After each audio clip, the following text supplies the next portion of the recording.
चालाकी एक ऐसी खूबी है जो मर्द अपनी बीवी में इस वक्त तक रखना पसंद करता है जब तक कि वो इससे कुछ दूर हो। करीब से वो हफ्ते के किसी भी दिन मेहरबानी करेगा अगर इससे ज्यादा दिलकश कोई चीज ना हो। हेलो फ्रेंड्स, आज हम मार्गरेट एटवुड द्वारा लिखी गई द पेनोप्लियाड की कहानी को सुनेंगे।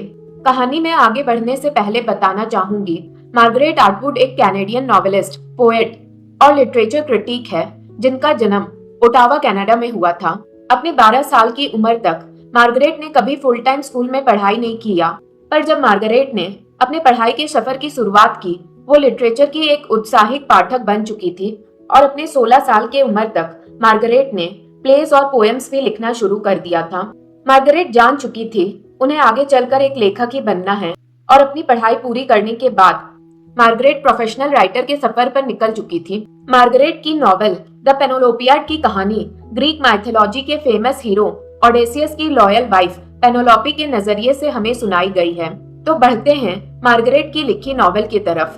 कहानी की शुरुआत मरी हुई पेनोलोपी से होती है। पेनोलोपी, जो ग्रीक माइथोलॉजी के किरदारों में से एक थी, वो अब मर चुकी है और ग्रीक माइथोलॉजी के मुताबिक वो अब अंडरवर्ल्ड में रह रही है। पेनेलोपी अंडरवर्ल्ड से ही अपनी कहानी अब लोगों तक पहुंचाना चाहती है।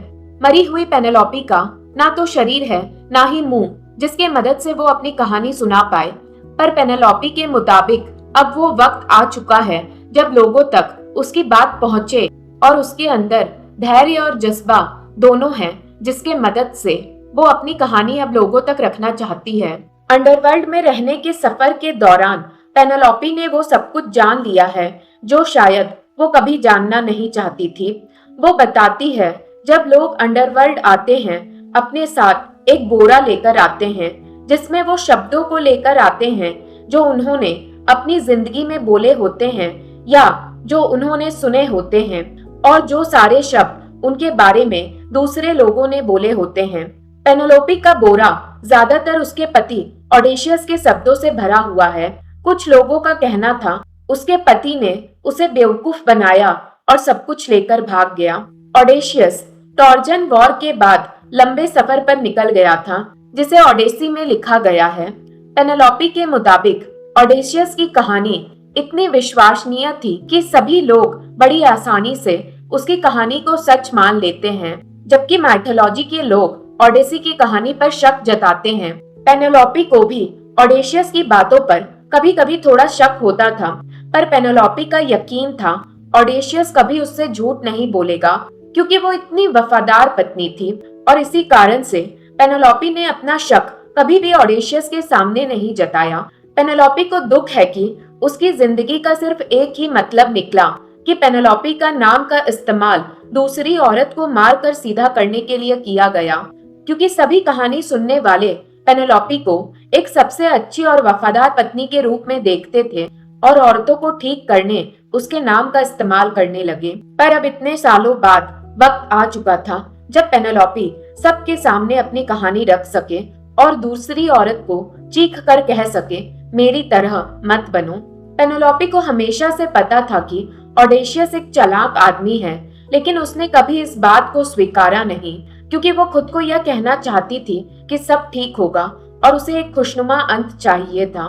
लेकिन अब अंडरवर्ल्ड में आकर पेनेलोपी को एहसास होता है कि बहुत लोग चुपके से उसका मजाक उड़ा रहे थे। लोगों ने उसके बारे में छुप छुप कर ऐसी कहानियां बनाई जिसे जानकर भी वो अब अनदेखा करेगी तो शायद और भी ज्यादा बेवकूफ और दोषी लगेगी। अब लोग मजाक भी उड़ाएं तो पेनेलोपी को किसी की परवाह नहीं है और वो बस अब लोगों के सामने अपने नजरिए को रखना चाहती है। कहानी हमें अब पेनेलोपी के 12 मेड्स की दास्तान पर ले जाती है, जहां वो 12 मेड्स बताते हैं कि कैसे ओडेशियस और पेनेलोपी के बेटे टेलेमाकस ने इन गरीब स्लेव्स को फांसी पर लटकाकर बेरहमी से मार दिया था। वो खुद पर हुए अन्याय को बयां करती है, कैसे उनके पैरों को झटका दिया गया था। यह मेड्स रोती है और गाती है, हम मेड्स हैं जिन्हें तुमने मार दिया, जिनके साथ तुमने अन्याय किया। यह मेड्स ओडेशियस पर इल्जाम लगाती है और कहती है कैसे ओडेशियस ने बहुत औरतों के साथ अपनी हवस को मिटाया था, और कहती है कि इन मेड्स ने जो कुछ भी किया वो ओडेशियस के कारनामों के मुकाबले बहुत छोटा था। मेड्स का इल्जाम था कि ऑडेशियस ने पहले इन मेड्स के प्रेमियों को मारा। बाद में जब ये मेड्स अपने प्रेमियों के मृतक शरीर से उनके खून को साफ कर रही थी, ऑडेशियस ने इन मेड्स की उस हालत में भी उन्हें देखकर अपने हवस को मिटाया था। और आखिर में ऑडेशियस को सुकून इन मेड्स का फांसी का आदेश देने पर मिला। ऑडेशियस के पास भाला के साथ साथ शब्दों का भी हथियार था और मेड्स को उनकी मौत का इंसाफ नहीं मिला। पेनेलोपी अपने अतीत को बताती है। पेनेलोपी का पिता किंग इकारियस स्पार्टा का राजा था। पेनेलोपी की माँ एक नाइडा थी, जो ग्रीक माइथोलॉजी के मुताबिक एक पानी की रूह होती है जो फ्रेश वाटर के जानवरों में बसा करती थी। पेनेलोपी के बचपन में ही उसके पिता इकायरस ने उसे समंदर में फेंक कर मारने की कोशिश की थी, शायद इसीलिए क्योंकि इकायरस को ग्रीक ऑरेकल यानी ग्रीक भविष्यवाणी से पता चला था कि पेनेलोपी अपने पिता के मौत का कफन बनाएगी। और उसके पिता इकायरस को लगा अगर वो पेनेलोपी को मार देंगे तो शायद वो अपनी ही मौत से बच जाएंगे।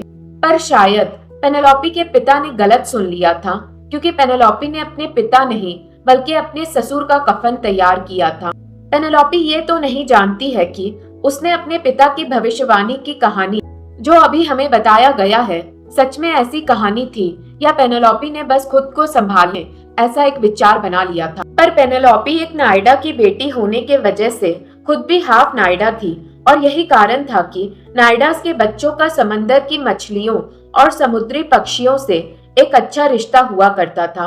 और इसी कारण से एक बतख के झुंड यानी डक्स ने पेनेलोपी को बचाकर किनारे पर ला दिया था और पेनेलोपी की जान बच गई। उसके बाद पेनेलोपी के पिता वापस उसे अपने महल ले आए।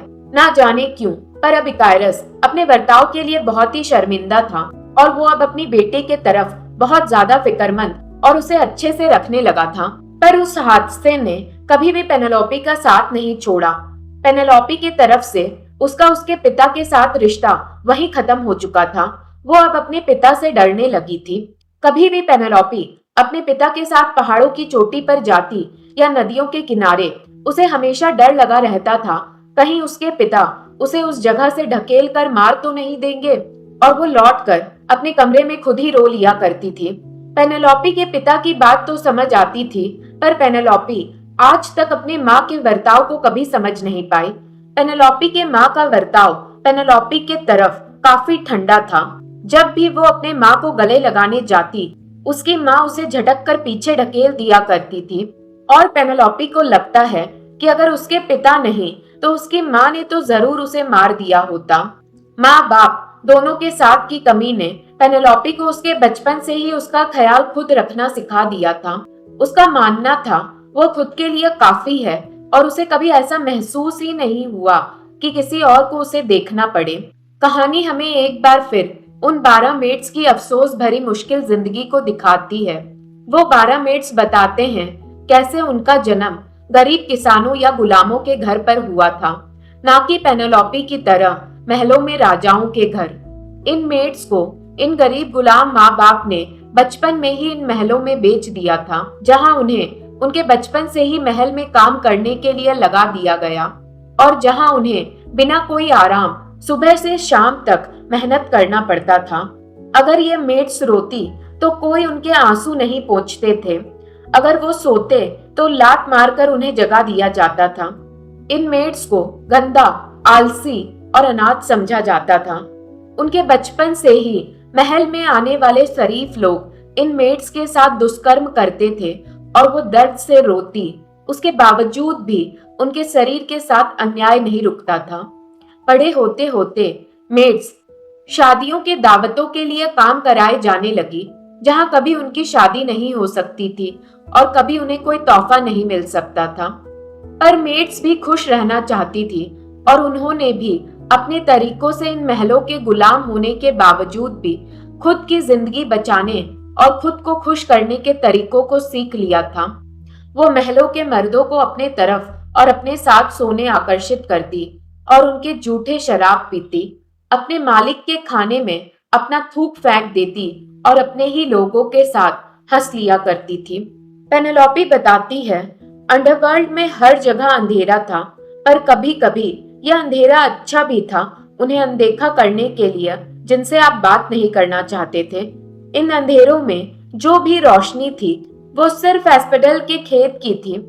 इन अंधेरों के नीचे और भी भयंकर अंधेरों का जगह था जहां बहुत बुरे लोग इकट्ठा होते थे। इन पेनेलोपी वहां कम ही जाती है क्योंकि वहां इन दुष्ट शैतानों को सजा मिलती थी।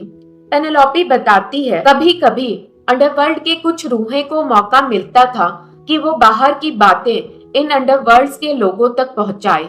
यह रूहों को जानवर के खून के बदले धरती के लोग कुछ भविष्यवाणी के लिए अक्सर बुलाते थे।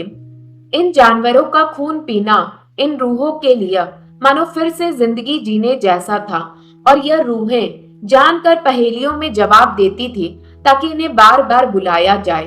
पर जमाना बदल रहा था। अब लोगों ने रूहों को बुलाना कम कर दिया था। वैसे तो उसने दुनिया में बड़ा नाम बनाया था, पर कोई भी जादूगर उसकी रूह को बुलाने में ज्यादा दिलचस्पी नहीं लेता था, बल्कि सभी कोई उसकी चचेरी और खूबसूरत बहन हेलेन में दिलचस्पी लेते थे। हाँ, वही हेलेन जो ग्रीक गॉड जियस की उसकी इंसानी माँ के शोषण से हुई उन दोनों की बेटी थी। पर पेनेलोपी को इस कहानी पर यकीन नहीं था। पेनेलोपी के मुताबिक हेलेन का चरित्र अच्छा नहीं था। हेलेन अपनी हुस्न और अदाओं से मर्दों को हेलेन का दीवाना बनाती और उनमें जंग छिड़वा दिया करती थी। पेनेलोपी इस बात से भी हैरान थी कि हेलेन को उसके कर्मों की ठीक सजा अंडरवर्ल्ड में आकर नहीं मिली थी। अपने जीते जी हेलेन ने अपने पति मेनेलियस को अपनी अदाओं में गिरफ्त करके उससे विवाह किया। बाद में टॉर्जन प्रिंस पेरिस के साथ मोहब्बत में पड़कर उसके साथ भाग गई, जिसके चलते खूनी जंग टॉर्जन वॉर का आगाज हुआ जो सालों चला और लाखों लोगों की जान चली गई। पेनेलोपी बताती है कि उसकी शादी चतुराई और चालबाजी से रची गई थी। पेनेलोपी के जमाने में सिर्फ जरूरी और जायदाद वाले लोगों की शादी हुआ करती थी, बाकी तो सिर्फ हम बिस्तर होते थे। और इसी घिनौने खेल में ग्रीक गॉड्स भी शामिल थे। शादी का असली मकसद बच्चे पैदा करना होता था ताकि जायदादों को अपने ही कुल में बढ़ाया जा सके। लड़कों को ज्यादा कीमती माना जाता था क्योंकि वो परिवार के जायदाद को बचा सकते थे। लड़कियों को जल्द शादी करवा दिया जाता था ताकि वो लड़कों को जन्म दे सके। स्पार्टा में लड़कियों से शादी करना एक प्रतियोगिता की तरह होता था, जहां कई लड़के लड़की से शादी करने इस प्रतियोगिता में भाग लिया करते थे। 15 साल की पेनेलोपी ने भी अपनी खिड़की से लड़कों को उससे शादी करने प्रतियोगिता में भाग लेते हुए देखा था। हालांकि वो जानती थी इनमें से कोई भी उससे सच में शादी नहीं करना चाहता था, बल्कि सभी बस उसकी दौलत के पीछे थे। इसी प्रतियोगिता में पेनेलोपी की नजर एक चौड़े सीने वाले मर्द पर पड़ती है और पेनेलोपी को अपनी मेड से पता चलता है उसका नाम ओडिशियस है। इठाका से आया ओडिशियस बाकी सूटर्स के मुकाबले निचली जाति का था, पर ओडिशियस चालाक और चोर भी था। पेनेलोपी की मेड्स और उसकी चचेरी बहन ओडिशियस को देखकर पेनेलोपी के साथ उसकी मर्दानगी को लेकर मजाक करती है और कहीं न कहीं पेनेलोपी हेलेन के आंखों में भी ओडिशियस के प्रति हवस को देख पा रही थी। यह वही हवस था जो आगे चलकर हेलेन और उसके पति के जिंदगी में मुश्किलें लाता है, जिसके वजह से हेलेन पेरिस के साथ भाग जाती है। खुद पर मजाक बनता देख पेनेलोपी रोने लगती है और पूरे प्रतियोगिता के दौरान सो जाती है। जब पेनेलोपी जागती है उसे पता चलता है कि ओडेशियस प्रतियोगिता जीत चुका है। बाद में पेनेलोपी को पता चलता है कि ओडेशियस ने धोखे से यह जीत हासिल की थी। उसने बाकी प्रतियोगी के वाइन में कुछ दवा मिला दिया था जिससे उनकी ताकत कम हो जाए और ओडेशियस जीत जाए। यह सब कुछ ओडेशियस ने हेलेन के पिता और पेनेलोपी के अंकल के साथ मिलकर किया था और इस जीत के बदले ओडेशियस ने हेलेन का विवाह उसके पति मेनेलियस के साथ तय करवाया था। पर पेनेलोपी को यह भी लगता था हेलेन का पिता टिंडेरियस खुद स्पार्टा का राजा बनना चाहता था और वो पेनेलोपी और उसके पति को स्पार्टा से दूर करना चाहता था, इसीलिए उसने यह खेल रचा था। प्रतियोगिता के बाद पेनेलोपी और ओडेशियस की शादी हो जाती है। पेनेलोपी ने खुद को ओडेशियस के हवाले इस तरह से कर दिया मानो वो कोई मांस का टुकड़ा हो। उसकी शादी के दावत में आए सभी लोग खाने का मजा ले रहे थे और शराब ऐसे पी रहे थे मानो उन्हें पेनेलोपी को खोने का कोई गम ही नहीं था। पर ऑडिशियस शराब नहीं पीता था, क्योंकि वो मानता था शराब पीने के बाद लोग अपने होश खो बैठते हैं, और वो अपने होश में रहने की अहमियत को अच्छे से जानता था। पेनेलोपी घबराई हुई थी और वो देखती है वहां मौजूद सभी मर्दों की नजर हेलेन पर थी। यह पेनेलोपी के लिए अच्छा भी था। लोगों के नजरों से दूर रहना उसके घबराहट को कम भी कर रहा था। पेनेलोपी के शादी के बाद उसकी माँ अब उसे पानी की तरह बनने का सुझाव देती है। पेनेलोपी की माँ बताती है जैसे पेनेलोपी खुद भी आधा पानी की तरह है, वो पानी की तरह बने जो किसी भी रुकावट के आसपास बह जाता है। अब पेनेलोपी को उसके कमरे में छोड़ दिया जाता है, जो एक तरह से उसके शारीरिक शोषण का एक जायज तरीका था। ऑडिशियस के साथ कमरे में पेनेलोपी वैसा ही सब कुछ करती है जो कुछ उसे ऑडिशियस ने करने को कहा था। पेनेलोपी अपने पति के भारी आवाज में खो जाती है, और यह ऑडिशियस का सबको अपने बातों के अनुसार चलाने का स्पष्ट उदाहरण था। वो हम बिस्तर होते हैं और पेनेलोपी उसके बाद ऑडिशियस की जांघ पर एक निशान देखती है जो उसे बचपन में लगा था। वो भी उसे अपने पिता द्वारा समुद्र में फेंके जाने वाले वाक्य को बताती है। पेनेलोपी को लगता था शायद ऑडिशियस उससे कुछ छुपा रहा है और बचपन में उसे भी मारने की कोशिश किया गया होगा, और वो खुद में ही अच्छा महसूस करती है कि शायद दोनों ही दर्द से जुड़े हैं। दूसरी सुबह से ही पेनेलोपी को ऑडिशियस के लिए गहरा एहसास जाग जाता है, और ऑडिशियस भी ऐसे ही नाटक करता है मानो वो पेनेलोपी से बहुत खिंचाव महसूस कर रहा हो। कुछ दिन बाद ऑडिशियस ऐलान करता है वो पेनेलोपी से मिले सारे दहेज और पेनेलोपी के साथ वापस इठाका जाना चाहता है। पेनेलोपी के पिता इकायरस दुखी होते हैं और अपनी आपत्ति जताते हैं, पर हेलेन का पिता जो स्पार्टा का राजा बनना चाहता था वो अपनी रजामंदी देता है। लोग पेनेलोपी को बताते हैं जब वो ऑडिशियस के साथ इकायरस के महल को छोड़कर जा रही थी। इकायरस रोता है और उनके रथ के पीछे दौड़ रहा था। ऑडिशियस ने पेनेलोपी से उसकी मर्जी पूछी और वो घूंघट नीचे कर लेती है। लोग समझते हैं उसने ऑडिशियस का साथ मांगते हुए शर्मा कर घूंघट नीचे किया है, पर असल में पेनेलोपी अपनी हंसी छुपा रही थी। जिस पिता ने कभी पेनेलोपी को डुबाकर मारने की कोशिश की थी, आज वो उसे रुकने की भीख मांग रहा था। पेनेलोपी ऑडिशियस के साथ अपनी नई जिंदगी बिताने बहुत उत्सुक थी। मेड्स अब गाना गाती है और साथ में म्यूजिक बजते हैं। पहले मेड्स गाती है कि वो कितने खुश होगी अगर वो एक रानी होती जो एक जवान हीरो से शादी कर रही होती, और मेड्स उस गाती मेड्स को उकसाती है और कहती है कि वो एक समंदर में निकल जाए जो कब्र जितना अंधेरा है, इस उम्मीद में कि अगर उसकी कश्ती डूब जाए तो कोई उसे बचा सके। दूसरी मेड अपने कामों के बारे में गाती है, अपने आंसू रोक कर, ताकि जिनकी वो सेवा करती है उनका जीवन सुखमय हो सके। तीसरी मेड गॉड से प्रार्थना करती है कि उसकी जिंदगी बदल दे और कोई हीरो ले आए जिससे वो शादी कर सके, क्योंकि अगर कोई हीरो नहीं आया तो उसका जीवन सिर्फ मेहनत और फिर मौत के लिए तय है। और उनमें से एक मेड्स लोगों से आए पैसा इकट्ठा करती है और लोगों का शुक्रिया अदा करती है। पेनेलोपी ऑडिशियस के साथ समुद्र का सफर तय करते हुए इठाका के लिए निकल जाती है। पेनेलोपी को सी सिकनेस होने के वजह से सफर के दौरान वो ज्यादातर जहाज के अंदर ही रहती है। थोड़े वक्त में ही पेनेलोपी ऑडिशियस के प्यार में पूरी तरह से गिरफ्त हो चुकी थी। इठाका के शुरुआती दिनों में पेनेलोपी बिल्कुल भी खुश नहीं होती, लेकिन वो अपने एहसासों को ऑडिशियस से छुपाने की कोशिश करती है। इसके बावजूद भी ऑडिशियस अपनी पूरी कोशिश करता है कि वो पेनेलोपी को अच्छा महसूस करा सके। पेनेलोपी देखती है कि ऑडिशियस की एक जबरदस्त इज्जत थी और दूर दूर से लोग उसे सलाह मशवरा लेने इठाका आते थे। पेनेलोपी की अपनी सास एंटीसिलिया के साथ उसके रिश्ते थोड़े तंग थे, क्योंकि एंटीसिलिया पेनेलोपी को उसके कम उम्र के लिए नापसंद करती थी। एंटीसिलिया पेनेलोपी को इठाकन कस्टम सिखाने से मना कर देती है, और यूरसिलिया जो ऑडिशियस की पुरानी नर्स थी उसे यह सारी चीजें सिखाती है। लेकिन यूरसिलिया पेनेलोपी को पैलेस में कोई पत्नी के काम नहीं करने देती, जिसके वजह से पेनेलोपी के पास करने के लिए कुछ नहीं होता।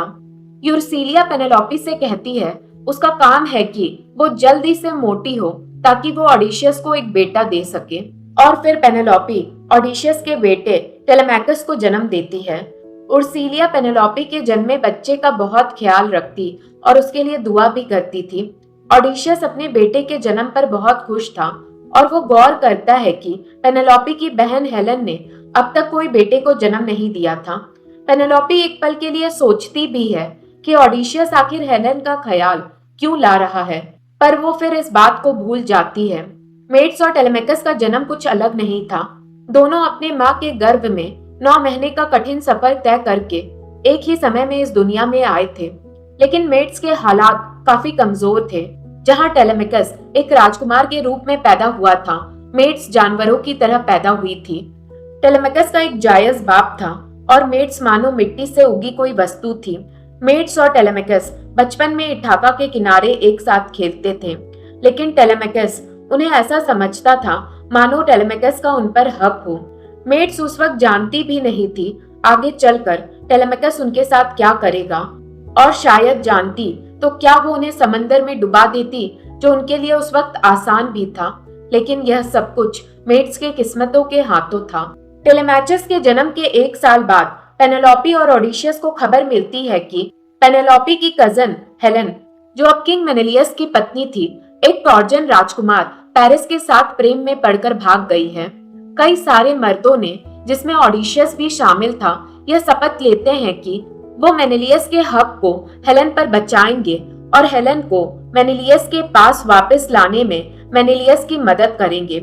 हेलन को वापस जीतने मेनेलियस ने ट्रॉय पर युद्ध करने का आयोजना बनाया था, पर जब मेनेलियस और उसके लोग ओडिशियस को युद्ध के लिए अपने साथ ले जाने आते हैं, तो ओडिशियस पागलपन का नाटक करता है, जैसे वो एक किसान हो और खेती कर रहा हो।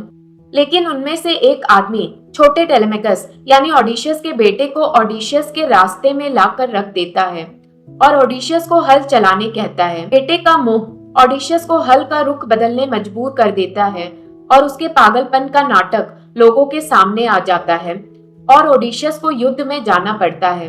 अगले 10 सालों तक पेनेलोपी युद्ध के किस्से सुनते रहती है, जो अंत में खत्म हो जाते हैं जब ओडिशियस एक लकड़ी का घोड़ा बनाकर अपने सैनिकों को ट्रॉय के अंदर छुपाने का योजना बनाता है। लेकिन युद्ध खत्म होने के बाद भी ओडिशियस घर वापस नहीं आता। पेनेलोपी की सास मर जाती है और उसके ससुर बूढ़े हो जाते हैं, इसलिए राजपाट की सारी जिम्मेदारी पेनेलोपी पर आ जाती है। ओडिशियस की गैर मौजूदगी में पेनेलोपी का मकसद रहता है कि वो ओडिशियस की दौलत को और बढ़ा सके, ताकि जब ओडिशियस लौटे वो पेनेलोपी को 1000 हेलन से भी बेहतर समझे। पर अंदर ही अंदर पेनेलोपी का अकेलापन उसे खाए जा रहा था। पेनेलोपी सिर्फ अपने ओडिशियस के लौटने का इंतजार कर रही थी। अब मेड्स ओडिशियस के सफर का मुख्य पड़ाव, जैसे साइलॉप्स, सायर्स और कैलिप्सो के साथ गुजारे वक्त और उसके मुश्किलों का जिक्र करती है। वो ओडिशियस के नाजायज संबंधों का भी जिक्र करती है, पर ओडिशियस के हिम्मत की सराहना भी करती है। ओडिशियस के गैर हाजिरी में कई सूटर्स ओडिशियस के महल में आ जाते हैं, जो पेनेलोपी से शादी करने उसका हाथ मांगने लगते हैं, पर सभी का मकसद सिर्फ दौलत पाने का था। यह सभी पेनेलोपी के महल में जमकर अय्याशी करते हैं और मेहमान नवाजी के नाम पर ओडिशियस की दौलत बस लुटाते रहते हैं। पेनेलोपी वक्त गंवाने के लिए सूटर्स को कहती है वो अपने ससुर के लिए कफन बनाने तक कोई नया पति नहीं चुन सकती है और कफन तैयार होने तक का वक्त वो सूटर्स से मांगती है। दिन में पेनेलोपी कफन बुना करती थी और रात को वो अपनी 12 सबसे विश्वसनीय मेड्स के साथ मिलकर कफन को खोल देती थी, ताकि बुनाई में कोई प्रगति ना हो। पेनेलोपी अपने मेड्स को यह भी कहती है वो सूटर्स के साथ वक्त बिताए और पेनेलोपी ओडिशियस और टेलेमाकस के खिलाफ बातें करे। मेड्स पेनेलोपी के कहने पर सूटर्स के करीब जाती है और इसी दौरान मेड्स का या तो शारीरिक शोषण होता है या वो खुद अपनी मर्जी से सूटर्स के साथ हमबिस्तर हो जाती है। पेनेलोपी को इस बात का बुरा भी लगता है, लेकिन जो जानकारी पेनेलोपी को मिलती है उसके लिए यह जरूरी था कि मेड सूटर्स का मनोरंजन करे। पर एक दिन एक जबान की कच्ची मेड से सूटर को पता चलता है कि पेनेलोपी कफन को लेकर उन्हें धोखा दे रही है। जिसके बाद सूटर्स पेनेलोपी से सामने से बातें करते हैं। सच्चाई सामने आने पर पेनेलोपी वादा करती है कि वो खुद जल्द से जल्द कफन को खत्म करेगी और फिर एक पति का चुनाव करेगी। इसके कुछ समय बाद ओडिशियस एक भिखारी के रूप में इथाका वापस आता है। पेनेलोपी उसे पहचान लेती है, लेकिन ओडिशियस के घमंड के लिए अनजान बनने का नाटक करती है। पेनेलोपी एक तीरंदाजी प्रतियोगिता का सुझाव देती है, जिसमें केवल ओडिशियस ही अपने धनुष तान पाएगा। जब पेनेलोपी अपने कमरे में सोई होती है, तब ओडिशियस तीरंदाजी प्रतियोगिता जीत जाता है और अपना वेश बदलकर सूटर्स का खून कर देता है। फिर ओडिशियस अपनी बचपन की नर्स उर्सिलिया को कहता है कि उन मेड्स को ढूंढ निकाले जो उसके प्रति विश्वासघाती हुई थी। उर्सिलिया पेनेलोपी के सभी 12 मेड्स की तरफ इशारा देती है और ओडिशियस और टेलेमेकस उन्हें फांसी दे देते हैं। पेनेलोपी को जब यह बात पता चलती है, वो उर्सिलिया तक को नहीं बता पाती कि वो 12 मेड्स पेनेलोपी की कैसे मदद कर रही थी। पेनेलोपी अकेले में रोती है। उसे शक भी होता है, शायद उर्सिलिया ने इन मेड्स के साथ ऐसा जानकर किया था ताकि उर्सिलिया महल में अपने रुतबे को बचा पाए। ना जीते जी ना मरने के बाद अंडरवर्ल्ड में पेनेलोपी आज तक उर्सिलिया से उसके मेड्स के मौत का जवाब नहीं मांग पाई थी। मेड्स अपनी मौत को एक रिचुअल सैक्रिफाइस के रूप में समझती है, जिसमें वो आर्टेमिस के लिए बलि चढ़ गई थी, जो एक फर्टिलिटी राइट का हिस्सा था। मेड्स का कहना है कि उनकी मौत एक औरत प्रधान सभ्यता को एक पुरुष प्रधान धार्मिक समाज से बदलने का प्रतीक है। मेड्स के मौत के बाद ओडिशियस अपनी असली पहचान पेनेलोपी को बताता है, जो उससे देखकर हैरान होने का नाटक करती है, और फिर ओडिशियस एक और यात्रा पर चला जाता है, सूटर्स और मेड के खून से अपने पाप को पाक करने के लिए। अंडरवर्ल्ड में ओडिशियस को मेड्स के खिलाफ उसके जुर्म की कोई सजा नहीं मिलती। पेनेलोपी कभी भी मेड्स से बात नहीं कर पाई है, क्योंकि मेड्स पेनेलोपी से दूरी बनाकर रहती थी। पेनेलोपी एसोडल के खेतों के आसपास रहती है और कभी कभी हेलन से मिलती है, जिसे वो अब भी टॉर्जन वॉर के लिए दोष देती है, और सूटर्स से मिलती है जो उस पर अपनी मौत का इल्जाम लगाते हैं। आफ्टर लाइफ में ओडिशियस बार बार जन्म लेने का चुनाव करता है, जिसके वजह से पेनेलोपी उसे मौत के बाद भी इंतजार करती रहती है। चाहे ओडिशियस अपनी पत्नी पेनेलोपी के साथ रहना चाहता हो या धरती पर जन्म लेता हो, 12 मेड्स की आत्माएं कभी भी ओडिशियस का पीछा नहीं छोड़ती है और उसे चैन नहीं लेने देती। ओडिशियस ने इन मेड्स को बेवजह मार दिया था और उन्हें सही तरीके से कब्र भी नहीं दिया। अब मेड्स हमेशा अपनी हिंसा भरी मौत और कठिन जिंदगी का शोक मनाती है और ओडिशियस का पीछा करती है। तो फ्रेंड्स, आपको पेनेलोपी के नजरिए से सुनाई गई यह कहानी सुनकर कैसा लगा, कमेंट कर कर जरूर बताइएगा। ऐसे ही इंटरेस्टिंग कहानियां के लिए मेरे चैनल को लाइक, शेयर और सब्सक्राइब करें।